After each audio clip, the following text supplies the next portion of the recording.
में क्या है कि ऐसी चीजें कहने को मिलती है जो पहले क्या है पापी था, और परमात्मा यानी जो भी अवतार मिला उनको, वो उनको तिरा दिया और वो लोक को ले गए। हाँ हाँ जैसे आपने अजामिल की कहानी सुनी होगी। हाँ हाँ अजामिल की कहानी सुनिए ना, जो बहुत बड़ा पापी था, वेश्यागामी था, और उसका एक बेटा था नारायण नाम का। और आखिरी समय में उसने भक्ति छोड़ दी थी, लेकिन अपने बेटे के नाम बेटे को बुलाया, और बेटा तो आया नहीं, और परमात्मा ही के दो दूत आकर के उसको ले गए बैकुंठ लोक। बराबर। ये कहानी तो आपने सुनी होगी। सुनी सुनी, जमानों से सुनी ये तो कहानी है। हाँ हाँ, ये सुनिए। तो क्या है कि जो सुनी हुई है उसी की बात पे विचार कर लेते हैं। हाँ तो कहने का मेरा तात्पर्य है कि जय और विजय नाम के दो पार्षद जो वो उसको अजामिल को लेने के लिए आए, वो भी दैत्य थे। हाँ हाँ।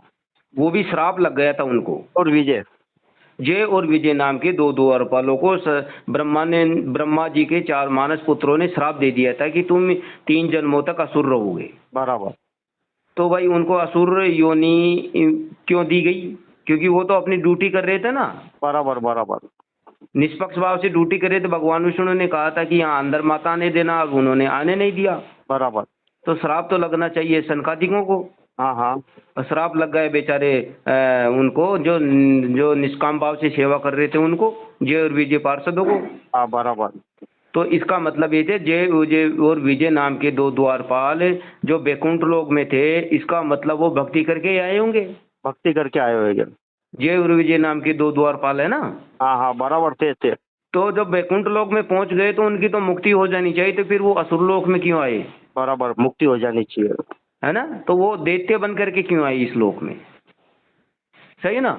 बराबर। और भगत जी जिनकी मतलब है ना वो। नहीं, मैं बता रहा हूँ और बता रहा हूँ। अब जैसे मान लो कि वो था राजा बाली। राजा बाले। सुग्रीव का जो भाई था उसने क्या है कि सुग्रीव की पत्नी जो तारामती है उसका अपहरण कर लिया था। बराबर बराबर। है ना। बराबर एकदम। तो अपने से छोटे भाई की बहू को अपहरण करना और उसको पत्नी के लिए बनाना, उकसाना, ये एक अशोभनीय व्यवहार है। बराबर एकदम राइट बात भगत। असामाजिक मर्यादा है। बराबर भगत। और फिर अपने सबसे छोटे प्रिय भाई जो पुत्र समान था, उसको, अपने प्रेमी भाई को एक ऐसे दुश्मन की तरह लात दे करके निकाल दिया। और निकालने के पश्चात सबसे बड़ी गलती क्या की, उसी की पत्नी को, यानी सुग्रीव की जो पत्नी तारामती थी, उसको अपने घर पे रखा और पत्नी के रूप में माना उसको, जबकि वो पत्नी स्वीकार नहीं किया। हाँ लेकिन उसने प्रेम निवेदन स्वीकार किया कि मैं सुग्रीव तो कायर है और मैं बड़ा वीर हूँ, तुझे पत्नी बनना पड़ेगा मेरा। बराबर। है ना। बराबर। तो कहने का तात्पर्य ये है कि मेरा मतलब ये है कि उस कहानी के माध्यम से हमें समझ में आ रहा है कि राजा बाली जो था, सुग्रीव का छोटा बड़ा भाई, वो बड़ा आतताई था। बराबर बराबर। रावण से भी बड़ा कुकर्मी था। बराबर भगत जी। रावण, देखो रावण की सीता जी जो थी, रावण की तो कुछ भी नहीं लगती थी। बराबर। फिर भी उसने केवल अपहरण किया, बलात्कार तो कुछ नहीं किया ना। बराबर, नहीं किया नहीं किया। लेकिन फिर भी राजा बाली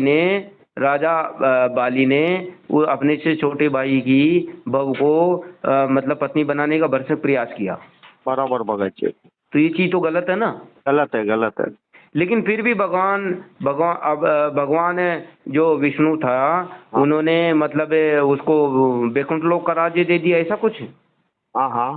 मुक्ति नहीं हुई उनकी। क्यों नहीं हुई? कि अगले जन्म में जब भगवान श्री कृष्ण जी आए रामचंद्र जी के रूप में, तो फिर बाद में वही जो बाली जो था कि उसके रूप में, किरात के रूप के अंदर, उन्होंने उस भगवान राम को श्राप दिया था कि हे राम, तूने मुझे छिप करके वार किया है, मैं भी तुझे छिप करके वार करके मेरे ही बाण के द्वारा मारूंगा। बराबर बराबर। तो मुक्ति हो जाती तो वो द्वापर युग में नहीं आते। द्वापर युग में नहीं आते थे, बेलिया बन के। हाँ, बैलिया बन करके आए ना। हाँ, बेलिया बन के, और उनको तीर मारी थी। हाँ, तीर मारी तो वो बैलिया बन करके आया राजा बाली।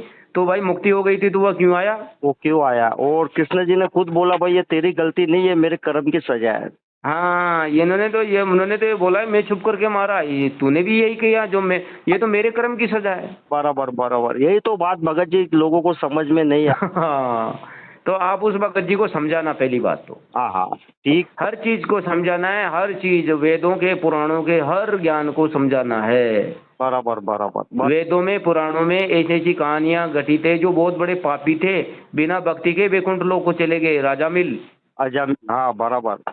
और हमें संत लोग बोलते हैं कि बिना बिना कर्मों का भुगतान किए हुए परमात्मा तक नहीं पहुंच सकता। नहीं पहुंच सकता, नहीं तो वेदों में उनकी मुक्ति कैसे हो गई? नहीं हुई। वेदों में तो मुक्ति है ही नहीं ना, वेदों में। हाँ हाँ, नहीं नहीं, बता रहा हूँ ना। और वेदों में मुक्ति होने के पश्चात भी देखो, वैकुंठ लोक में जो चले गए वो भी वापिस आ रहे हैं। वो भी वापस आ रहे हैं। तो वेद पुराण तो ये कह रहे हैं कि भाई वेदों में पुराणों में जिस जिस लोक में जो जो व्यक्ति गया उसकी मुक्ति नहीं हुई है। बराबर बराबर बराबर, जैसे आपने स्टार्टिंग में बताया था कि जो जय और विजय, हाँ हाँ, ये वैकुंठ वैकुंठ लोक को चले गए, लेकिन ये असुर योनि में आ गए तीनों जन्म तक। हाँ, और जिसकी मुक्ति हो जाती है तो वो शराब से वरदान से भी परे हो जाता है। हाँ, जिसकी मुक्ति हो जाती है उसको श्राप, देखो मुक्ति, देखो वेदों में जो पुराणों में जिस जो मुक्ति बताई गई ना, वो शरीरों की बताई गई है। शरीरों की मुक्ति, बराबर भगत जी, एकदम राइट बात। क्योंकि श्राप और वरदान हमेशा शरीरों के लगता है। शरीरों के लगता है। जैसे मान लो कि आपने सुना होगा कि दुर्वासा नाम के ऋषि ने श्राप दिया कि तू भस्म हो जा, तो शरीर ही भस्म होगा, आत्मा तो भस्म हो नहीं सकती। नहीं, आत्मा भस्म नहीं हो तो सकती। इसका मतलब ये है कि शरीर वरदान और जो श्राप लगता है वो शरीरों के लगता है। बराबर बराबर, जैसे ये अपना ये था ना, महाभारत का युद्ध खत्म हुआ, गांधार हाँ हाँ जी महाराज जी को, हाँ, कृष्ण जी को श्राप दिया ना गांधारी ने। हाँ, बराबर तो बस गांधारी ने श्राप किसको दिया? वंशियों के शरीरों को ही तो दिया। बराबर बराबर। तो यही चीज है, शरीरों को श्राप और वरदान लगता है, आत्मा को कोई वरदान या श्राप नहीं लगता है। उनका ना खाली शरीर ही मुक्त होता है। हाँ, वेदों का जो ज्ञान है ना, वेदों की जो मुक्ति है वो शरीर की मुक्ति के लिए बोला गया है। बराबर बराबर। लेकिन संतों की जो मुक्ति है वो आत्म मुक्ति के लिए बोला गया है, सूरत की मुक्ति के लिए बोला गया है। ये डिफरेंस है। बराबर भगत जी, बराबर भगत जी, ठीक ठीक भगत जी, अपन रात को 8:30 बजे। ठीक है भगत जी, और ये ऑडियो मेरे को जरूर भेजना। भी भेजता हूँ, ये हो जाएगी, ये थोड़ी रिकॉर्डिंग है, ये हो जाएगी, आपको भेज। ठीक है भगत जी, थैंक यू। सतनाम साहिब बंदगी।